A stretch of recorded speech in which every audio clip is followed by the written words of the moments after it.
नमस्कार, स्वागत आहे तुमचं ज्योती धुरी या चॅनलच्या एका नवीन व्हिडिओमध्ये। तर आजच्या व्हिडिओमध्ये आपण बघणार आहोत मालवणी चिकन किंवा मटण बनवण्याचं जे वाटण असतं ते कशा प्रकारे बनवायचं, म्हणजे त्यासाठी कोणतं साहित्य घेतलेलं आहे। आणि या व्हिडिओमध्ये आहे ना मी 1 किलो चिकन किंवा मटणासाठी किती वाटण लागतं याचं प्रमाणसुद्धा सांगितलेलं आहे।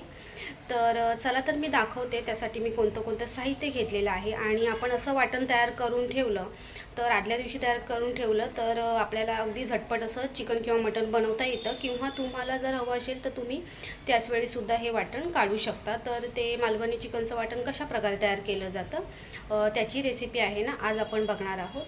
तर चला तर व्हिडिओला सुरुवात करूया। मालवणी चिकन किंवा मटण बनवण्यासाठी गरम मसाल्यामध्ये मी कोणतं साहित्य घेतलेलं आहे। एक छोटासा दालचिनीचा तुकडा घेतलेला आहे, थोडंसं जायफळ घेतलेलं आहे, 2च काली मिरी घेतलेले आहेत, जिरं शहाजिरं सुद्धा अर्धा चमचा घेतलेला आहे दोन्ही मिळून, एक पाव चमचा मेथी घेतलेली आहे, 1 चमचा बडीशेप आणि 2 मोठे चमचे धणे घेतलेले आहेत, एक अर्धा चमचा खसखस घेतलेली आहे, आणि इकडे बघू शकता तुम्ही ही मी मायपत्री घेतलेली आहे, आणि एक चक्री फूलचा छोटासा तुकडा घेतलेला आहे, 2 लवंग घेतलेले आहेत। तर आपण हे असे मटण किंवा चिकनसाठी फ्रेश गरम मसाला वाटून घेतला ना की मटण किंवा चिकनला छान अशी टेस्टसुद्धा येते। तर हे आपण सर्व असे गरम मसाले घेतलेले आहेत। तर ह्या प्लेटमध्ये मी कोथिंबीर घेतलेली आहे, 2 मोठ्या मिरच्या घेतलेल्या आहेत, 2 इंच आलं घेतलेलं आहे, आणि 7-8 लसणाच्या पाकळ्या घेतल्या। याची पेस्ट करून तुम्ही चिकन मटनला लावून मॅरिनेट करू शकता, किंवा मटण घेतलं असेल तर ही पेस्ट लावून आपण कुकरच्या 2-3 शिट्ट्यासुद्धा घेऊ शकतो। तर मालवणी चिकन किंवा मटण म्हटलं ना तर खोबऱ्याचा जरा जास्त वापर केला जातो। तर इकडे मी 200 ग्रॅम सुकं खोबरं घेतलेलं आहे, आणि मोठ्या नारळाची अर्धी वाटी असं मी ओलं खोबरं घेतलेलं आहे। तर आता हे दोन्ही खोबरं आपण वेगवेगळं असं भाजून घेणार आहोत, कारण सुकं खोबरं लवकर भाजलं जातं आणि ओलं खोबरं भाजण्यासाठी आहे ना थोडा जास्त वेळ लागतो। तर आता आपण हे भाजून घेऊया। आणि ह्या प्लेटमध्ये तुम्ही बघू शकताय मी मोठ्या आकाराचे आहे ना 4 कांदे उभे कापून घेतलेले आहेत। तर हे सर्व प्रमाण आहे ना 1 किलो चिकन किंवा मटणाचं आहे।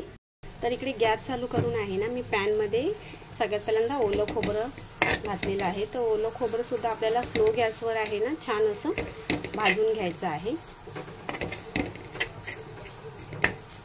सगळ्यात पहिल्यांदा आपण ओलं खोबरं भाजून घेतो, आणि दुसऱ्या साईडला आपण गरम मसाले सुद्धा भाजून घेणार आहोत, कारण ओलं खोबरं भाजण्यासाठी आहे ना थोडा जास्त वेळ लागतो। तर पहिल्यांदा ओलं खोबरं ठेवलेलं आहे मी भाजायला, त्यानंतर दुसऱ्या साईडला आपण गरम मसाले भाजून घेऊया। इकडे आहे ना दुसऱ्या साईडला आपण तवा ठेवलेला आहे, आणि तव्यावर आहे ना सर्व गरम मसाले मी घालून घेतलेले आहेत। खसखस तेवढी आहे ना आपण सगळ्यात शेवटी घालणार आहोत। तर खोबरंसुद्धा आहे ना आपलं एक 5-7 मिनटं झालेले आहेत, आणि अजून आपण थोडा वेळ त्याला छान असं भाजून घेणार आहोत। तर आपले गरम मसाले आहे ना छान असे भाजून झालेले आहेत। आता त्यामध्ये मी घालते खसखस, आणि आपण आहे ना लसूणसुद्धा घालून घेणार आहोत गरम मसाल्यामध्येच। तुम्ही नाही घातला तरीसुद्धा चालेल, कांद्याबरोबर लसूण भाजला तरीसुद्धा चालेल। तरी मी गरम मसाल्यासोबत हा लसूणसुद्धा थोडा वेळ असा भाजून घेणार आहे। आणि आपल्या एका साईडला आहे ना आपलं ओलं खोबरं छान असं भाजून झालेलं आहे। आता आपण हे काढून घेऊया। तर इकडे पॅनमध्ये मी सुकं खोबरं घालून घेतलेलं आहे। ते सुकं खोबरंसुद्धा आपण स्लो गॅसवर आहे ना एक 7-8 मिनटं छान असं भाजून घेणार आहोत। आपला गरम मसाला भाजून झाला आहे, लसूणसुद्धा थोडासा भाजलेला आहे मी गरम मसाल्यासोबत। तर आता आपण हा गॅस आहे ना बंद करून घेतो, आणि हे गरम मसालेसुद्धा आपण एका ताटात काढून घेणार आहोत। तर एक 5-7 मिनटं झालेत, आणि आपलं सुकं खोबरंसुद्धा आहे ना छान असं भाजलेलं आहे। तर आता आपण सगळ्यात शेवटी आहे ना कांदा भाजून घेणार आहोत।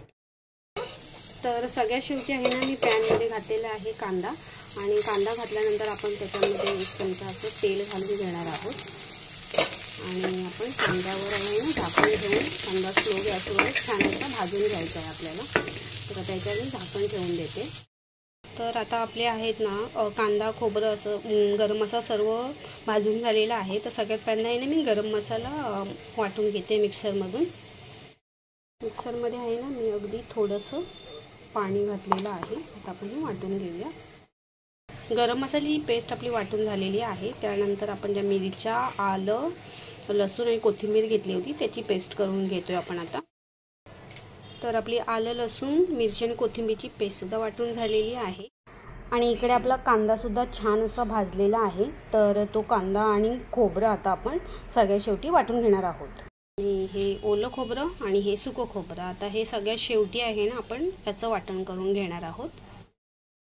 तर आपलं मालवणी चिकन किंवा मटण बनवण्यासाठीचं जे वाटण असतं ते आता तयार झालेलं आहे। तर हे आपलं गरम मसाल्याचं वाटण ते मी साईडला ठेवलेलं आहे एका वाटीमध्ये, कारण हे आपण फोडणीवर घालून घेणार आहोत।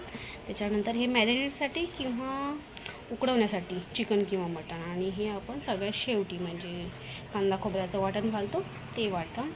तर असं आपलं हे वाटण तयार झालेलं आहे। तर आजच्या व्हिडिओमध्ये आपण बघितलं मालवणी चिकन किंवा मटण बनवण्याचं जे वाटण असतं ते कशा प्रकारे बनवायचं, आणि ते वाटणसुद्धा मी आहे ना करून दाखवलेलं आहे।